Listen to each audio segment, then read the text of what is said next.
Perry's encyclopedism extended well beyond ideology. He introduced me to the great social comedy of Anthony Powell's dance sequence, of which he possesses a matchless understanding. Like Perry, Martin contrived to do this without becoming monomaniacal or Ancient Mariner-like.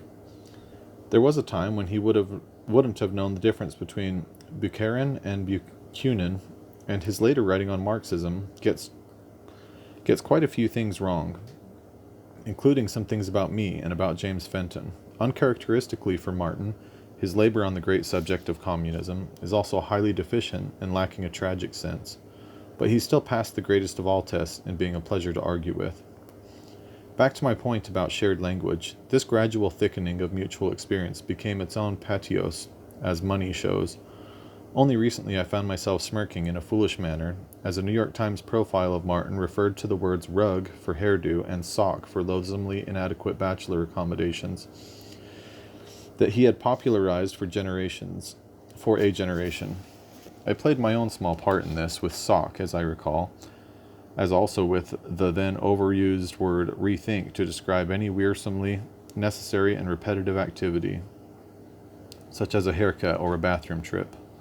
But it was not until Martin had put it into circulation that a coinage of this sort could hope to acquire any real currency. Something of the same was true of the Friday lunch that has now become a potential stuff of a new Bloomsbury legend. I find I want to try to limit myself on this subject, because the temptation to be in ought to be resisted, and also because in this instance you probably did indeed have to be there. I also bear in mind what Fenton once told me about the first Bloomsbury. In the early days of tape recording, it was decided to make a secret tape of the brilliant conversation of Raymond Mortimer and others. All who were in on the plan were later agreed that Mortimer and the others had been at their most scintillating on the afternoon concerned. But when replayed, the tape was as dull as rain. So the first thing to say about this luncheon circle was that, like Topsy in the old folk story, it just growed. There was never the intention or design that it become a set or a circle, and of course, if there had been any such intention, the thing would have been abortive. The Friday lunch began to simply occur in the mid-1970s, and persisted into the early 1980s, and is now cemented in place in several memoirs and biographies. Let me try and tell you something of how it was. It began largely at Martin's initiation, as a sort of end-of-the-week clearinghouse for gossip and jokes, based on the then proximity of various literary magazines and newspapers. Reliable founding attendees included the Australian poets Clive James and Peter Porter, Craig Raine, T.S. Eliot's successor as poetry editor at Faber and Faber, the Observer's literary editor Terry Kilmartin, the retranslator of Scott Moncrieff's version of Marcel Proust, and the only man alive trusted by Gore Vidal to edit his copy without further permission. The cartoonist and rake and dandy Mark Boxer, whose illustrations then graced, for once the word is quite apt, all the best book covers as well as the Times' op-ed page.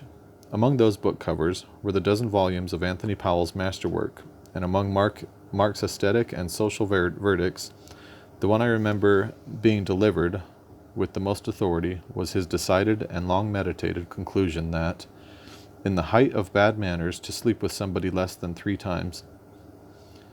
It's the height of bad manners. Once planning a party with Martin and myself, he had completed the formal task of inviting all those who simply had to be asked, and exclaimed with relief and delight, "From now on we should go on the basis of looks alone."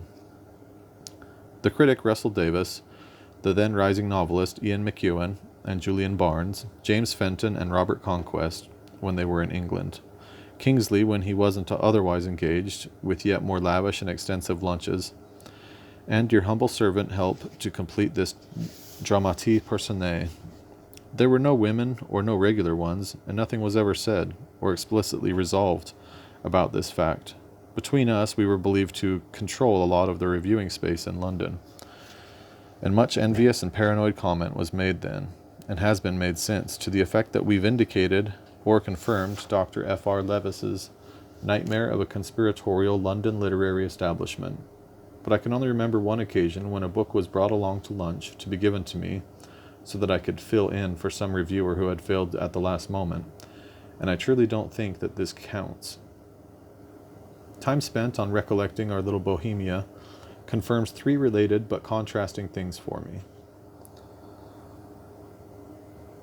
The first was the pervasive cultural influence of Philip Larkin.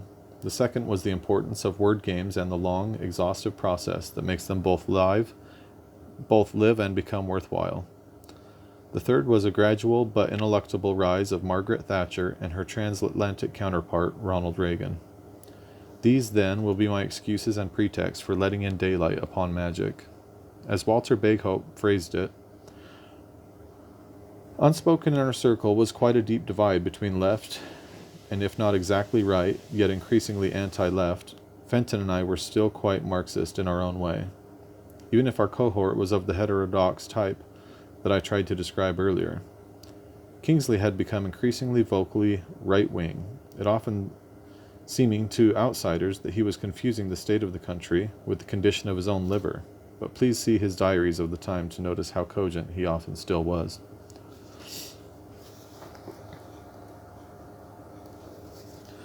Clive and Martin had been hugely impressed, as who indeed had not, by the emergence of Alexander Solzhenitsyn as a moral and historical titan witnessing for truth against a state-sponsored lie.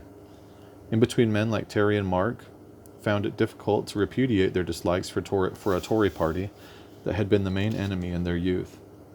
Robert Conquest was, and still is, the most distinguished and authoritative anti-communist and ex-communist writing in English.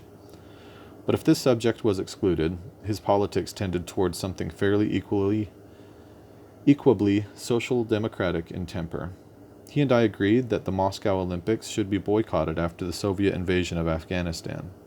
And of course it was he who noticed that some of the aquatic events were being held in the Baltic states, the Russian annexation of which had never been recognized by the post-Yalta agreements that defined the Cold War.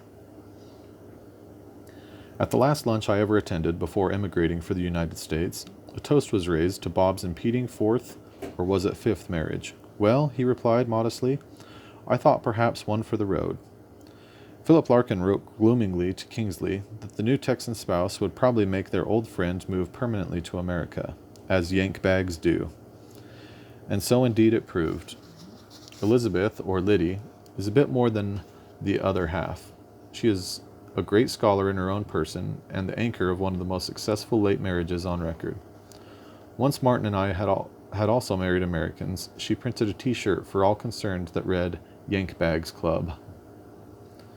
I learned appreciably from registering the cross-currents that underlay this apparently light but really quite serious lunch. Our common admiration for Larkin, as a poet if not as a man, arose from the bleak honesty with which he confronted the fucked up, the expression must be allowed, condition of the country in those years. It was his use of that phrase, they fuck you up, your mum and dad, as the opening line of his masterly This Be the Verse, that put him outside the pale of the family values community. At one of my first encounters with Martin, when we discovered a common affinity for the man, I put my own emphasis on his poem, Going, Going, which was a non-lachrymose elegy for the seaside and countryside of England, increasingly vandalized and paved and polluted by a combination of plebeian litter loots and polluting capitalists.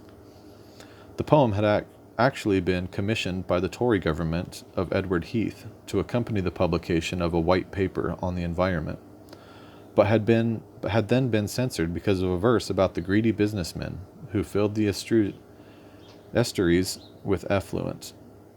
Larkin's innate pessimism, his loyalty to the gritty northern town of Hull, where lay the provincial university that employed him, and his hilarious interest in filth of all kinds were attractive to all of us. Likewise, his very moving, deliberate refusal of the false consolations of religion, beautifully captured by his Albad and church-going, on which not even Kingsley disagreed. However, Larkin's pungent loathing for the left, for immigrants, for striking workers, for foreigners, and indeed abroad, and for London showed that you couldn't have everything. From Larkin's own emphatic use of it, a common enough idiom, That of the fool was also evolved so as to try and make it as capacious as Kingsley's variation of the ordinary word good.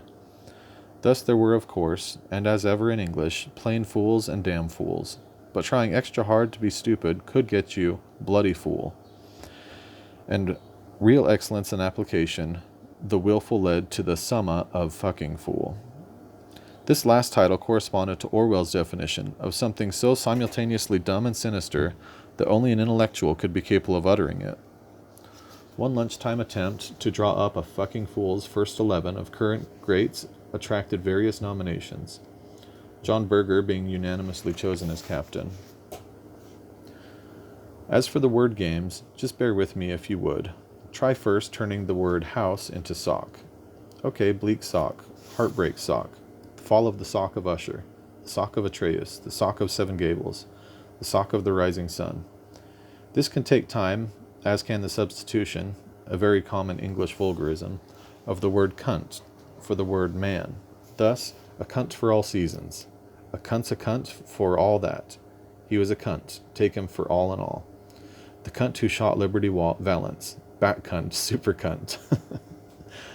I know, but one must keep the pot boiling. And then, all right, a shift to the only hardly less coarse word prong, as in the prong with the golden gun, our prong in Havana, prongs without women, those magnificent prongs and their flying machines, and so forth. These and other similarly grueling routines had to be rolled around the plate and the tongue many a time before Clive James suddenly exclaimed, "A Shropshire cunt by A.E. Sockprong." This symbiosis seemed somehow to make the long interludes of puerility worthwhile. Clive was in some ways the chief whip of the lunch, and would often ring round to make sure there was a quorum, though I noticed that whenever Martin was away, his enthusiasm waned a bit, as did everyone else's. He needed an audience, and damn well deserved one. He beautifully illustrated my Peter de Vries point by having an absolutely massive following on television, while slaving until dawn in Cambridge to produce gem-like essays for no readership magazines like the New Review or, as his later anthologies of criticism and poetry have amazingly proven, for no immediate audience except himself, a fairly exciting one at that. His authority with the hyperbolic metaphor is, I think, unchallenged. Arnold Schwarzenegger, in Pumping Iron, resembled a brown condom stuffed with walnuts.